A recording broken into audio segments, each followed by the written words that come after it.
What's up, ladies and gentlemen? It's Brennan and I'm BManX45 and today we're coming at you with another video.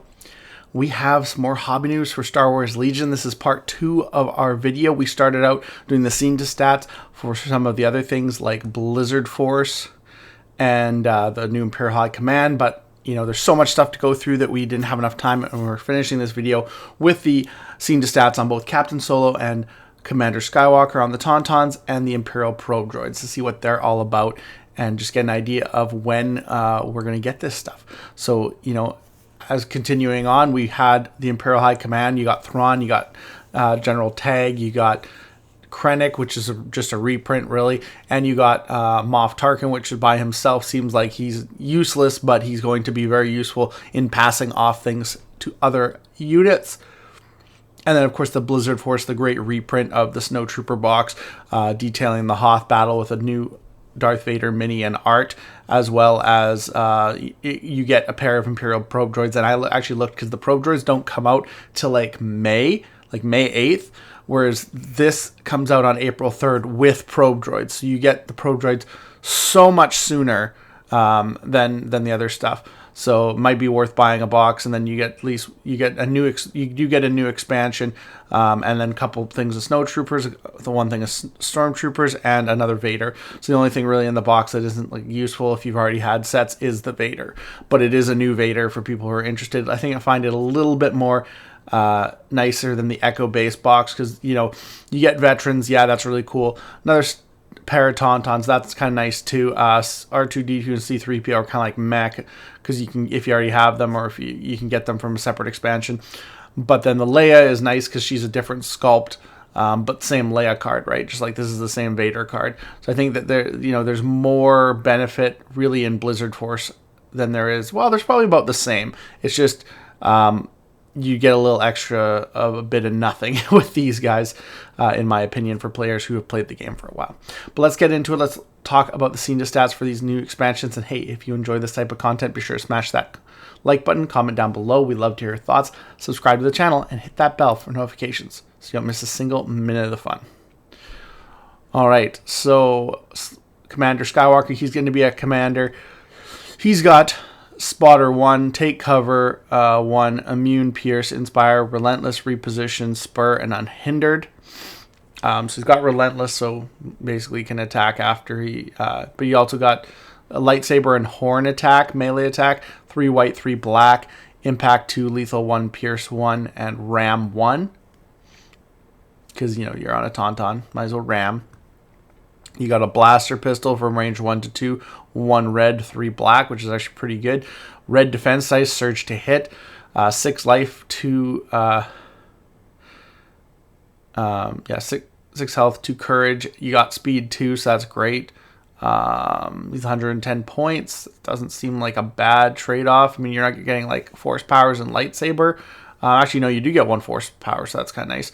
You're not getting the full out of the lightsaber, but you're moving really fast. And you don't get the dodge from like moving on a Tauntaun, so that's nice. That's kind of like, I don't know about that. But you do have reposition, which is really good. And then we also have 90-point Han Solo. I think he's a operative. Yeah, so this is our first operative Han. He's got Arsenal 2, Charge. So he's got Charge. Luke's got Relentless. He's got just funny seeing Relentless on a light side character. Independent Aim and Dodge 1. Reposition, Spur, Uncanny Luck, Unhindered. I don't know what Spur is. Uncanny Luck's always great. Stampede, so just got a regular ram attack. Of one white, 2 black. So I guess the lightsaber gives you basically another black and 2 whites. So that's kind of nice. Han's DLT 44 blaster, range melee to range 2. You can hit him, and you can arsenal. So you can combine this with your stampede. So you're stampeding and shooting him in the face at the same time.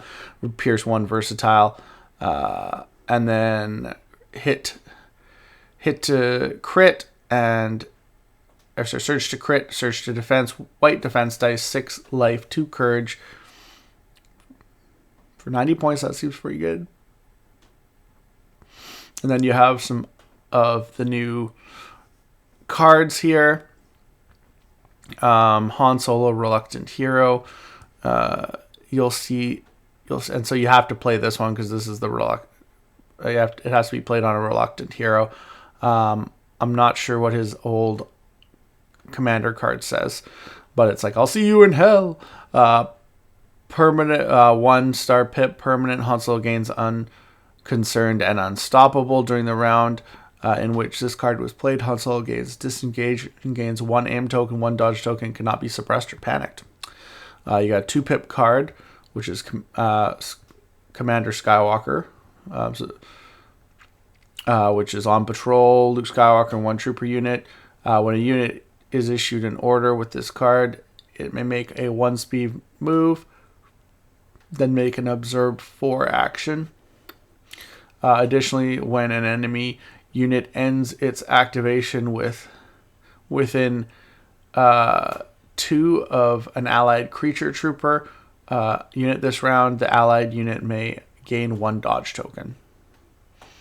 So, kind of a gain your dodge on your creature troopers when somebody moves into range.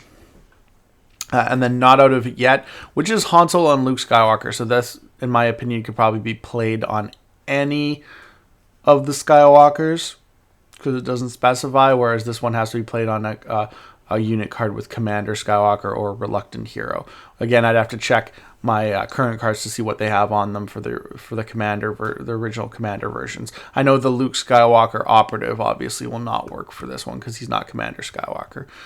And then we have not out of it yet, Han Solo and Luke Skywalker. Han Solo and Luke Skywalker may each make a speed 1 move this round. When Luke Skywalker begins his activation within 2 of Han Solo, he gains 1 aim token and 1 dodge token. Additionally, when Han Solo begins his activation while within range 2 of Luke Skywalker this round, he gains 1 aim and 1 dodge token. So keep them together. Really good. I just see people playing this and like lists of like 2 Tauntauns on either side and like flying V, like duck formation, just going through and murdering people. In my opinion, it's just like, ooh. And I mean, if we look at the Asmodee web store, we can see that these are out April 3rd. Most of these expansions we're talking about are out on April 3rd, except for, like I said, those Imperial Probe Droids. So this looks really cool, and I'm excited. I'm really excited for these new sculpts, these new Tauntauns with Luke and Han on them. I believe all this stuff right here is all coming out April 3rd. And then, of course, we have these guys, which I said are coming out a little bit later. We'll look at that on the site. There's a meteorite that hit the ground near here. I want to check it out. It won't take too long. So this is Imperial Probe Droid. It is a specialist. You get 1. You bring 2 probe droids to it because it's 1 plus the commander, which is one of the other probe droids. It's got observe 3, self-destruct 3, detachment specialist, disengage, infiltrate, and hover air 1. Excuse me, guys. It's got a light blaster, range melee to 1 for 2 white, 2 black. That's not terrible. I mean, 4 life, 1 courage, 1 basically no surge, but surge to defense on a white dice, and it only goes speed 1, so it's really slow. 35 points, not that much. The Imperial Probe Droid joins the Galactic Empire faction as a new droid trooper unit, purpose-built to enhance the combat effectiveness of your army. As a detachment unit, probe droids do not count against your maximum allowance of special forces units, allowing canny commanders to maximize their order pool with special forces to ensure they're more valuable. Imperial Death Troopers or Scout Troopers activate when it would be most advantageous. The Imperial Probe Droids are in fact quite effective for activating early in a game round, as their Observe 3 free card action allows them to mark an enemy unit for powerful follow-up attacks. Combined with your disengage keyword, the Imperial Probe Droid is difficult to pin down and can float deftly from combat to cover, tireless in its primary mission, reconnaissance. The Imperial Probe Droid features the infiltrate keyword, allowing them to range ahead of your main force and deploy rapidly to point of interest tokens on the battlefield. Their printed speed of 1 is deceptive. While they may not race across the open battlefield, hover air allows them to effortlessly navigate treacherous terrain and reach objective flanks and high ground that would be challenging for the most common infantry. While the Imperial Probe Droid does not wield a light blaster for self-defense, its most powerful deterrent against combat is self-destruct 3. When it has suffered more than 2 or more wounds, it may detonate, rolling 3 black dice and throwing damage and suppression tokens at all units, friend or foe, within range 1, and ignoring most common defenses while doing so. Rebellion is out there, and they must be found. No droid is more single-minded in this task than the Imperial Probe Droid. These droids will make a fantastic addition to Galactic Empire Army, also feature within the Blizzard Force and Tempest Force battle boxes. So they are going to do a Tempest Force one. I can't remember what Tempest Force was. But anyways, Imperial Probe Droids, May 8th, like I said. So if you get Blizzard Force, you get these early. You get these a whole month early. So that's good knowledge to have. And there we are, our Imperial Probe Droids. So those look kind of cool as well. And they're on regular size bases. So that's kind of cool. But yeah, what do you guys think about this? What do you guys think about the last video that we did with Blizzard Force and Imperial High Command? And what do you think about Captain Solo, and Commander Skywalker on Tauntauns and the Imperial Probe Droids? Which ones are you adding to your army, and which ones do you think are just kind of like meh? Nah, don't need them. But let me know down in the comments. As always, we love to do these hobby news videos, and we'll bring you more as we know more about what's going on with Legion this year. I know we are going to have the Weequay Pirates in, I believe, in middle of April. So I'm surprised they haven't done a scene to stats for those. And I'm not sure when the tank's coming, but we'll let you guys know as soon as we know more. Looks like that's all the time we have for this video. Thank you very much for tuning in, and we hope to see you in the next video. And as always, have a wonderful day. And that's all for now, folks.